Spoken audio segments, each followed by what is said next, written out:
តើឥឡូវយើងមកមើល10សំណួរសម្រាប់ត្រៀមប្រឡងបាក់ឌុបvà មុខវិជ្ជាជីវវិទ្យានៅក្នុងមេរៀនអង្គសួរ spam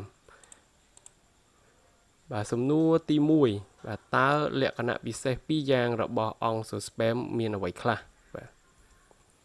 បាទលក្ខណៈពិសេស2យ៉ាងរបស់អង្គសួរ spam មានផ្កាជាសរីរាង្គបន្តពូជនិងគ្រាប់ការពារដោយសម្បកសំណួរទី2តើស្លឹករុក្ខជាតិអង្គសួរ spam មានស្រទាប់អ្វីខ្លះចូលរៀបរាប់ពីស្រទាប់នីមួយៗបាទស្លឹករុក្ខជាតិអង្គសួរ spam មានស្រទាប់សំខាន់ដូចជា epiderm លើនិងក្រោមស្រទាប់ palisade និងស្រទាប់ causica spot epiderm លើនិងក្រោមជាស្រទាប់ស្ដើងសម្រាប់ការពារផ្ទៃស្លឹកនិងនៅលើផ្ទៃស្លឹកមានរន្ធតូចៗជាច្រើនហៅថា stomata សម្រាប់បណ្ដូលឧស្ម័ននិងចំហាយទឹកស្រទាប់ palisade ជាស្រទាប់តម្រៀបគ្នាយ៉ាងណែននៅក្រោម epiderm លើនិងមាន chloroplast ដែលផ្ទុក chlorophyll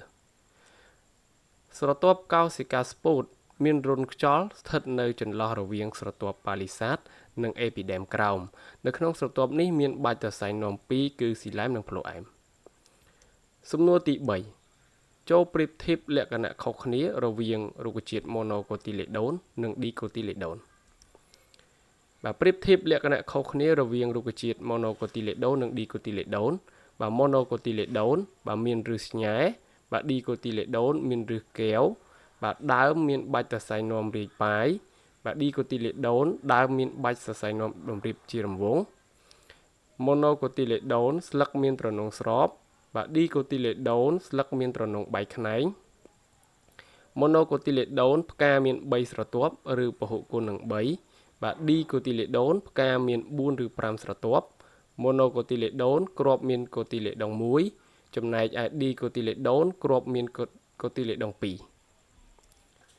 សំណួរទី4តើផ្នែកផ្សេងៗរបស់ផ្កាមានអ្វីខ្លះតើផ្កាមាននាទីយ៉ាងដូចម្តេច4ផ្នែកផ្សេងៗរបស់ផ្កាមាន4គឺកញ្ចុំត្របកកញ្ចុំស្រទាប់បាទកញ្ចុំកេសរឈ្មោលបាទដែលកញ្ចុំកេសរឈ្មោលនឹងមានតងកេសរឈ្មោលនិងផ្លោកលំអងដែលផ្ទុកគ្រាប់លំអងកញ្ចុំកេសរញីបាទមាន stigmat កកេសរញីនិង ovule ដែលផ្ទុក ovule ផ្កាមាននាទីដូចជាបាទបង្កើតកោសិកាបន្តពូជញីនិងកោសិកាបន្តពូជឈ្មោលបាទតាក់ទាញសត្វល្អិតធ្វើឲ្យមានការបង្កកំណើតបាទផ្លោកលំអងនៃកេសរឈ្មោលសម្រាប់ផ្ទុកគ្រាប់លំអង ovule ផ្ទុក ovule 5តើដំណើរលំអងតាមបែបធម្មជាតិមានប៉ុន្មានបែបបាទចូលរៀបរាប់ពីដំណើរលំអងនីមួយៗបាទចម្លើយដំណើរលំអងតាមបែបធម្មជាតិមាន2បែបគឺដំណើរលំអងឯងឬស្វ័យដំណើរលំអងជាការផ្ទេរគ្រាប់លំអងពីផ្លោកលំអងទៅលើ stigma នៃផ្កាតែមួយបើវាប្រព្រឹត្តទៅដោយឯងដំណើរលំអងកាត់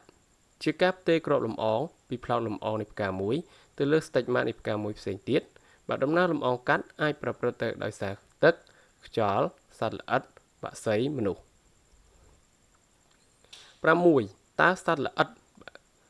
ឬសត្វឃ្មុំឬសត្វល្អិតដទៃទៀតបាទអាចនាំគ្រាប់លំអងដោយរបៀបណាចម្លើយសត្វល្អិតអាចនាំគ្រាប់លំអងដោយការទាក់ទាញរបស់ផ្កាពេលបានឃើញផ្កាមានពណ៌ស្រស់និងក្លិនក្រអូបសត្វល្អិតទៅទុំលើផ្កាដោយត្រដុសនឹងផ្លោកលំអងហើយក៏ត្រូវគ្រាប់លំអងរោយសាយពីពេញខ្លួនពេលសត្វល្អិតទុំលើផ្កាមួយទៀតគ្រាប់លំអងដែលជាប់សត្វល្អិតក៏ធ្លាក់លើ stigma នៃផ្កានោះ7ចូលពិពណ៌នាពីថង់កំណរអមព្រីយ៉ុងនិងកាម៉ែតញីចម្លើយពិពណ៌នាអំពីថង់កំណរអមព្រីយ៉ុងនិងកាម៉ែតញីនៅក្នុង ovule កោសិកាមេ1ធ្វើមេយុសបង្កើតបាន megaspore 4តែត្រូវងាប់អស់3នៅសល់1ធ្វើមីតូស3ដងបន្តបន្ទាប់បង្កើតបានកោសិកា7តែមានអវយវ8ហៅថាថង់កំណរឬថង់អមព្រីយ៉ុងកោសិការាងធំមួយនៅចំកណ្ដាលមានអវយវ2ហៅថាអវយវប៉ូឡេ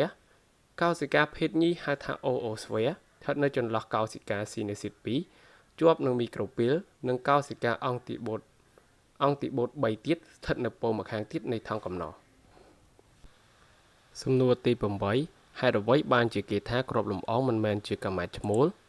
ចម្លើយបានជាគេថាគ្រាប់លំអងមិនមែនជាកាម៉ែតឈ្មោល ព្រោះក្របលំអងជាកាម៉ាតូភិតឈ្មោះដែលផ្ទុកនវាយោអាប់ឡូអ៊ីតចំនួន2គឺនវាយោលូតលាស់ជាអ្នកនាំដំណើរលូតលាស់នៃបំពង់លំអងចាក់ចូលទៅដល់អូវ៉ាល់ហើយវាក៏រលាយបាត់ទៅវិញនិងនវាយោបន្តពូជដែលធ្វើមីតុសមួយដងបង្កើតបានស្ពែម៉ូតូស៊ីអ៊ីត2ស្ពែម៉ូតូស៊ីអ៊ីតនេះហើយទើបជាកាម៉ាត់ឈ្មោលសំណួរទី9តើការបង្កកំណើតទ្វេជាអ្វីហេតុអ្វីបានជារុក្ខជាតិអង្គសូស្ពែមមានការបង្កកំណើតទ្វេចម្លើយការបង្កកំណើតទ្វេជាការបង្កកំណើត2ដងក្នុងពេលតែមួយបានជាគេថារុក្ខជាតិអង្គសូស្ពែមមានការបង្កកំណើតទ្វេព្រោះស្ពែម៉ូតូស៊ីអ៊ីតមួយក្នុងចំណោមស្ពែម៉ូតូស៊ីអ៊ីតទាំងពីរបានចូលបង្កកំណើតជាមួយអូអូស្វែរបង្កើតបានទៅជាស៊ីកូត 2N បានលូតលាស់ទៅជាអមរីយ៉ុងចំណែកស្ពែម៉ូតូស៊ីអ៊ីតមួយទៀតរលាយជាមួយនវាយោប៉ូឡែបង្កើតបានជាអាល់ប៊ូមែនទ្រីប្លូអ៊ីត 3N សំណួរទី10តើពោតជារុក្ខជាតិម៉ូណូឬឌីកូទីលេដូនព្រោះអ្វីហើយវាមានដំណើរលំអងបែបណាចម្លើយពោតជារុក្ខជាតិម៉ូណូកូទីលេដូនព្រោះឫសជាឫសស្ញែ